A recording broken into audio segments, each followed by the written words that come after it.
Hello everyone, I hope कि आप सब ठीक होंगे। फॉरेन पॉलिसी का टॉपिक बहुत ज़्यादा इम्पोर्टेंट है CSS 2027 और CCE 25 के लिए। ये आपके पाकिस्तान अफेयर्स, करंट अफेयर्स और ऐसे के लिहाज से काफ़ी ज़्यादा इम्पोर्टेंट टॉपिक है, ठीक है। और 2026 में तकरीबन 10 ऐसी डेवलपमेंट्स हुई हैं जिनको स्टडी करना, जिनको समझना और जिनके कॉन्सेप्ट्स क्लियर करना बहुत ज़्यादा इम्पोर्टेंट है एग्ज़ाम पर्सपेक्टिव से, ठीक है। तो आज वाले लेक्चर में हम उन्हीं 10 चीज़ों को कवर करेंगे और इनमें जो पाकिस्तान के रिलेशंस हैं विद अमेरिका, चाइना और नेबरिंग कंट्रीज़, क्योंकि ये वाला रीजन जो रहा है इन दिनों काफ़ी ज़्यादा इम्पोर्टेंट रहा है। तो इन सब पर्सपेक्टिव्स में मैं इन सब को कवर करने की कोशिश करूँगा, ठीक है। और क्योंकि टाइम भी कम है और इन सब 10 डेवलपमेंट्स को एक ही वीडियो में कवर करना है, तो I will cover it from a revision perspective, ठीक है। तो आते हैं सबसे पहली डेवलपमेंट जो कि पाकिस्तान और सऊदी अरेबिया के बीच में हुई थी, डिफेंस म्यूचुअल डिफेंस पैक्ट, ठीक है। अब ये आप देख सकते हैं कि एक किस्म की शिफ्ट आ गई है।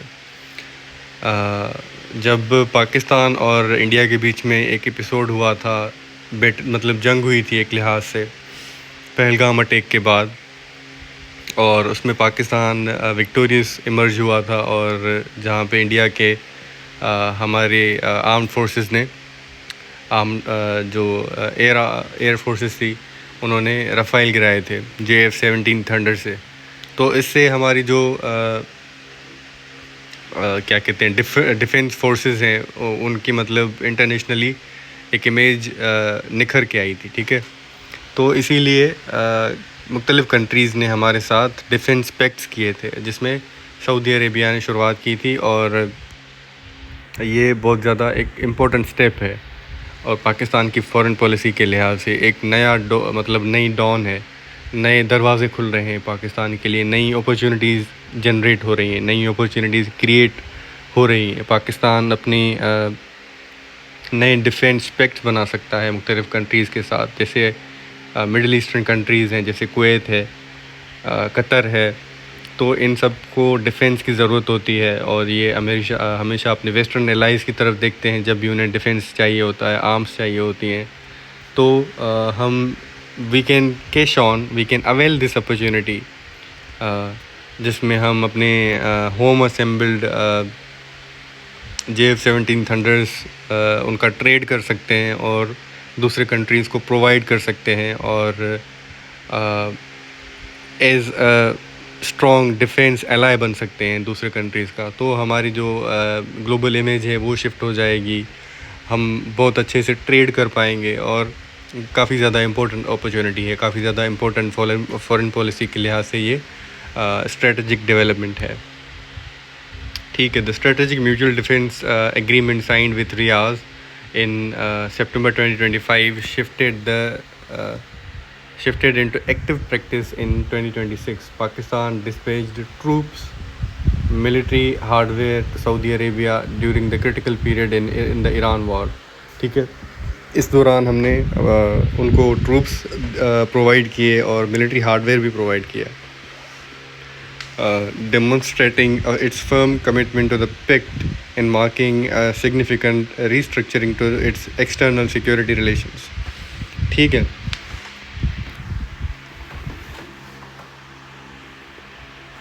उसके बाद दूसरी क्या डेवलपमेंट हुई थी? दूसरी हमारी डेवलपमेंट है declared neutrality in the 2026 Iran war. ये भी एक बहुत ज़्यादा इम्पोर्टेंट डेवलपमेंट थी, जहाँ पे अमेरिका और ईरान के बीच में जंग चल रही थी और स्ट्रेट ऑफ हॉर्मुज़ को बंद कर दिया गया था, ब्लॉकेड लग गया था, और इन्फ्लेशन बहुत ज़्यादा बढ़ गई थी। और यहाँ पे पाकिस्तान ने बहुत अच्छा मनूवर किया, सिचुएशन को बहुत अच्छी तरीके से डिप्लोमेटिकली हैंडल किया, और फॉर फ्रंट पे आ गया एज ए मीडिएटर। उन्होंने न्यूट्रलिटी भी मेंटेन की और मीडिएट भी किया। तो ये बहुत ज़्यादा इम्पोर्टेंट बात है, ठीक है। क्योंकि यहाँ पे अगर पाकिस्तान साइड्स चूज़ करता कि हम ईरान की तरफ हैं या फिर हम अमेरिका की तरफ हैं, तो शायद पाकिस्तान अपना स्ट्रेटजिकली अपना एडवांटेज नहीं ले पाता, but Pakistan declared neutrality. Pakistan adopted an official stance of neutrality following joint US and Israeli airstrikes on Iran on February 28, 2026. जब 28 फरवरी को ईरान पे अटैक्स हुए थे अमेरिका और इसराइल के, तब पाकिस्तान ने डिक्लेयर किया था अपना neutral stance. The foreign office condemned both military condemnation हुई थी, मज़म्मत की थी उन्होंने ईरान की जो ईरान ने इरानियन रिटेलिएटरी अटैक्स किए थे जो गल्फ़ स्टेट्स पे, उन्होंने कंडेमनेशन ज़ाहिर की थी. और ईरान की जो सिविलियन कैजुअल्टीज़ हुई थी उनकी भी पाकिस्तान ने कंडेमनेशन की थी. तो ये बहुत ही एक डिप्लोमेटिक स्टांस था और पाकिस्तान को इससे फ़ायदा पहुंचा.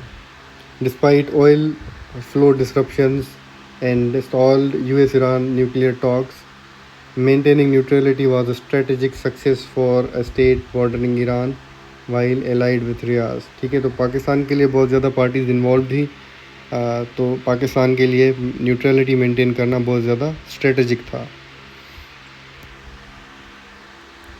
ठीक है, Pakistan did not pick sides, calling for peace. उसके बाद तीसरी जो डेवलपमेंट आई थी, balancing Riyadh and Tehran simultaneously. अब इन दिनों 2026 में तेहरान जो है ईरान वो की प्लेयर बन के इमर्ज हुआ था. उन्होंने स्ट्रेट ऑफ हॉर्मुज़ पे कंट्रोल पाया था और डिफरेंट गल्फ़ कंट्रीज़ पे उन्होंने एयर स्ट्राइक्स की थी और अमेरिका को एक अच्छा मतलब उन्होंने टफ़ फाइट दी थी.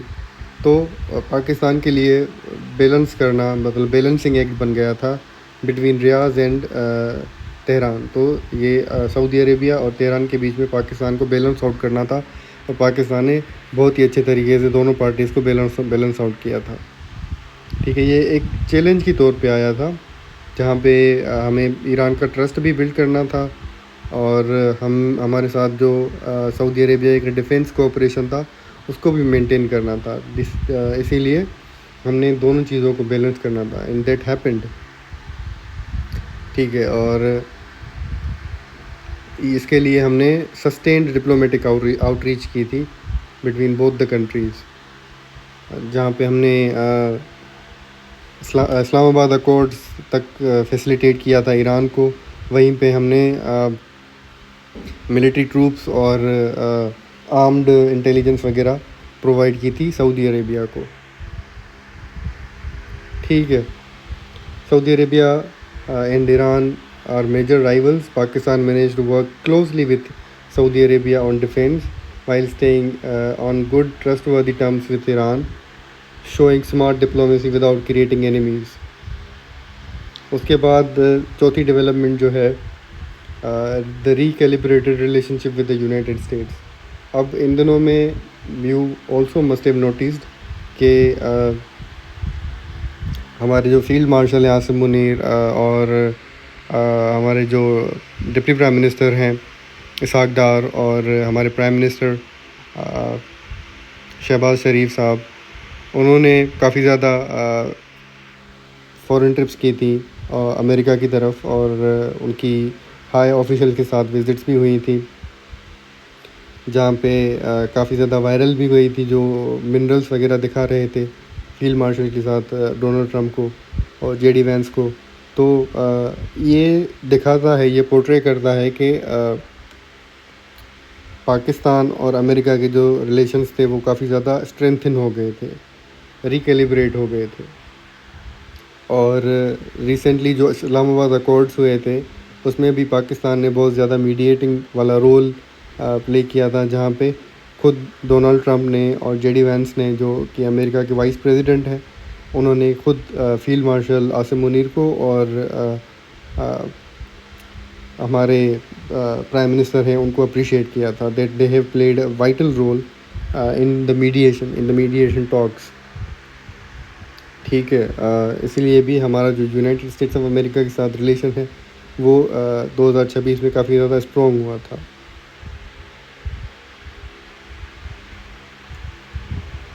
उसके बाद है हमारा the China anchor and the SCO silver jubilee. अब शंघाई कोऑपरेशन ऑर्गेनाइजेशन जो है वो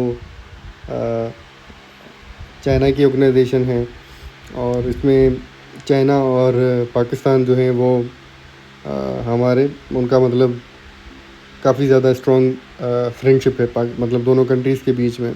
ऑल वेदर फ्रेंड हम कह सकते हैं। और इनकी पाकिस्तान और चाइना की पार्टनरशिप जो है वो शुरू से काफ़ी ज़्यादा सॉलिड रही है और इनकी काफ़ी ज़्यादा विज़िट्स भी हुई हैं। जब 25th एनिवर्सरी थी एससीओ की तो हमारे फॉरेन मिनिस्टर और डिप्टी प्राइम मिनिस्टर दोनों उन्होंने विज़िट किया था जुलाई के महीने में एससीओ को, जो कि उसकी समिट हुई थी। और इसी वजह से मतलब बटरफ्लाई इफ़ेक्ट सीपेक का जो फ़ेज़ 2 है वो चाइना ने रीअफर्म किया है कि ये एक प्राइमरी पिलर है फॉरेन पॉलिसी का, फॉरेन पॉलिसी स्ट्रेटजी का। ठीक है, सीपेक का फ़ेज़ 2 भी मतलब बहुत ज़्यादा स्ट्रॉन्ग चल रहा है रैपिड पेस पे। उसके बाद एक और डेवलपमेंट है the R4 grouping, the new diplomatic platform. अब इसमें क्या है कि Pakistan, Saudi Arabia, Turkey and Egypt, ये 4 कंट्रीज़ हैं R4। They established a strategic bloc called R4 grouping. During the 4th ministerial meeting in Cairo in June 2026, foreign ministers met to implement the Islamabad MOU,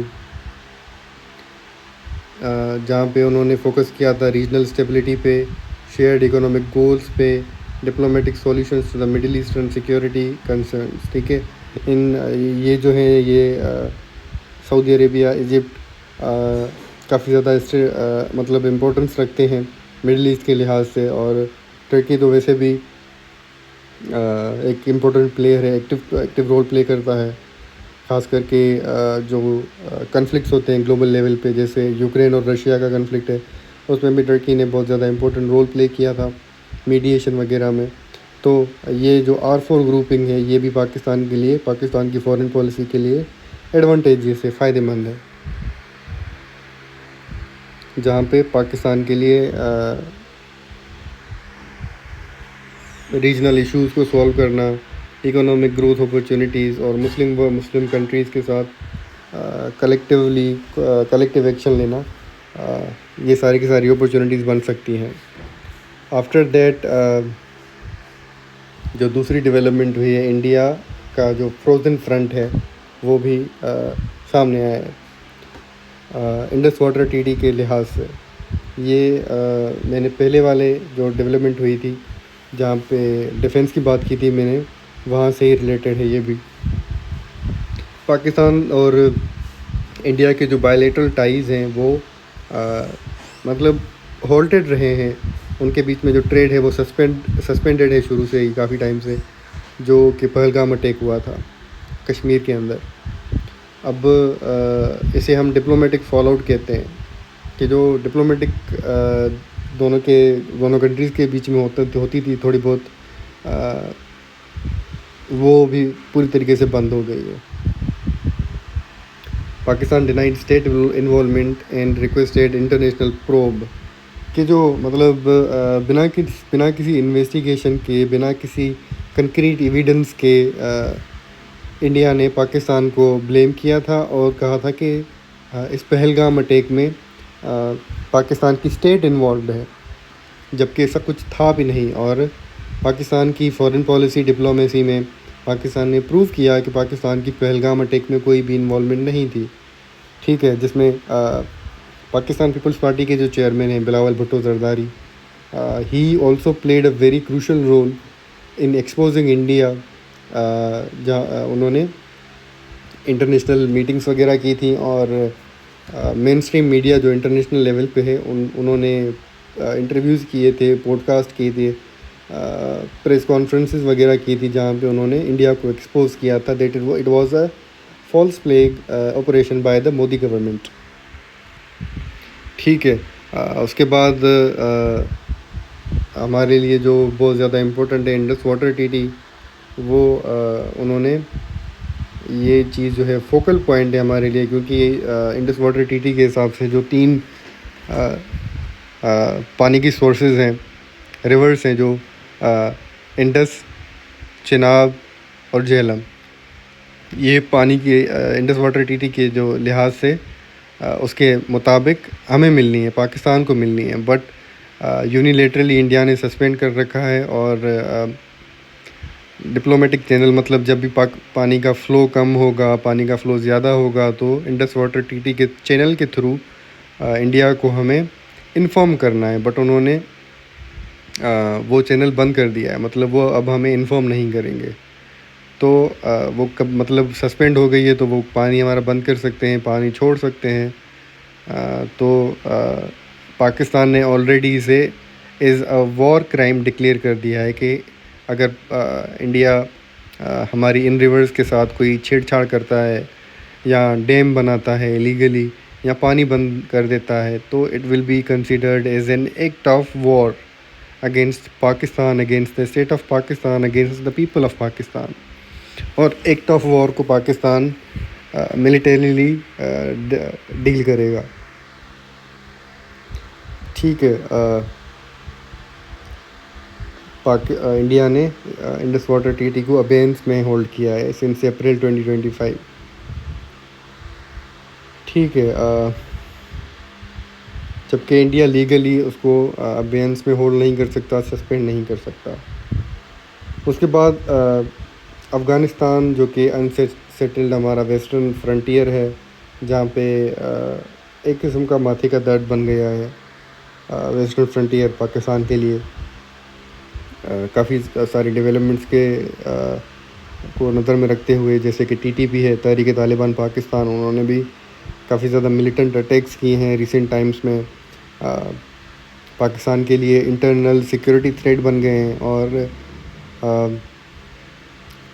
Afghan जो government है, अफ़गान जो border है, वो उनको safe havens provide करते हैं, जो कि एक सिक्योरिटी फ्रिक्शन बन गया है दोनों कंट्रीज़ के बीच में, कि पाकिस्तान की एक प्राइमरी डिमांड है कि उनको सेफ़ हेवन्स प्रोवाइड ना की जाए टीटीपी को, बट वो फिर भी उनको कंट्रोल नहीं कर पा रहे, creating a security friction between both the countries. और पाकिस्तान और अफ़गानिस्तान का जो बॉर्डर है, वो काफ़ी ज़्यादा सालों से पोरस है, मतलब उसमें ह्यूमन ट्रैफिकिंग होती है, उसमें स्मगलिंग होती है, उसमें ड्रग्स का आना जाना होता है, ड्रग्स की स्मगलिंग होती है, डॉलर की क्या कहते हैं स्मगलिंग होती है, पाकिस्तान से वो ले जाते हैं क्या कहते हैं अफ़गानिस्तान।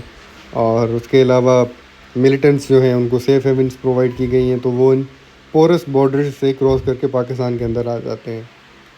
ठीक है। तो border closures, frequent border closures in the Kabul's diplomatic outreach to India added complexity to Pakistan's western border strategy. मतलब इन सब चीज़ों के बाद में भी जब जो रेफ्यूजीज़ थे उनको पाकिस्तान ने वापस भेज दिया, पाकिस्तान गवर्नमेंट ने, कि अब you country has a stable government and that you should return two way you actually belong. उसके बाद काबुल ने डिप्लोमेटिक इंक्लाइनिंग दिखाई है टुवर्ड्स इंडिया, जो कि हमारा एक आर्क राइवल है। उसके बाद है हमारी next development, economic diplomacy as formal doctrine, जो कि अब हमारी इकोनॉमिक डिप्लोमेसी है। We are turning it into a formal doctrine. अब इसमें क्या है कि Pakistan formally placed economic survival and growth is the core of its foreign affairs strategy. Pakistan अब अपने खुद के जो इकोनॉमिक सर्वाइवल है, इकोनॉमिक ग्रोथ है, अपनी फॉरेन पॉलिसी उसके ऊपर बेस कर रहा है कि हमें वही चीज़, वही मेजर्स लेने हैं जिनमें हमें इकोनॉमिक फ़ायदे मिलें, इकोनॉमिक सर्वाइवल हमारा पॉसिबल हो जाए। ठीक है, जहाँ पे हमारी जो एंगेजमेंट है वो अक्रॉस मिडल ईस्ट जा रही है, सेंट्रल एशिया तक, आसियान कंट्रीज़ जो हैं उन तक, और हमारा जो फोकस है वो ट्रेड का, आईटी, जो इंफॉर्मेशन टेक्नोलॉजी का, क्योंकि आर्टिफिशियल इंटेलिजेंस आ गई है, सेमीकंडक्टर चिप्स हैं, और पाकिस्तान के पास इतने सारे मिनरल्स हैं जिनसे कंडक्टर्स बिल्ड हो सकते हैं, जैसे रिकोटिक के अंदर मिनरल्स हैं। तो पाकिस्तान के लिए ये ट्रेड करना बहुत ज़्यादा इम्पोर्टेंट है, और ये अपॉर्चुनिटी अवेल करना भी। ठीक है, उसके बाद क्लाइमेट फाइनेंस भी पाकिस्तान की डिप्लोमेसी के अंदर आ जाता है, जहाँ पे क्लाइमेट जस्टिस और क्लाइमेट रिपेरेशन से पाकिस्तान अपने आप को फाइनेंशियल और इकोनॉमिक सर्वाइवल के फ़ायदे दे सकता है। ठीक है, जब 2022 की, 2024 की, 25 की फ्लड्स आई थी, तभी पाकिस्तान ने क्लाइमेट डिप्लोमेसी की थी, और क्योंकि Pakistan does not contribute directly to climate change. Pakistan is not even in the 1% of top contributors to global carbon emissions. ठीक है, फिर भी Pakistan is among the top 4 most vulnerable countries to climate change. ठीक है, तो ये this is a clear violation, this is clear injustice to Pakistan and the people of Pakistan. ठीक है, इसीलिए क्लाइमेट फाइनेंस पाकिस्तान के लिए एक इम्पोर्टेंट पर्सपेक्टिव है। ठीक है, उसके अलावा middle eastern remittances and investment remain vital drivers as well, Pakistan के लिए ये भी इम्पोर्टेंट है। लास्टली जो यूएन सिक्योरिटी काउंसिल जो टर्म है वो भी कंक्लूड होता है। अब इससे क्या है कि Pakistan completed its 2025-26 tenure as a non-permanent member of the United Nations Security Council. United nation की जो सिक्योरिटी काउंसिल है उसके 15 मेंबर्स होते हैं।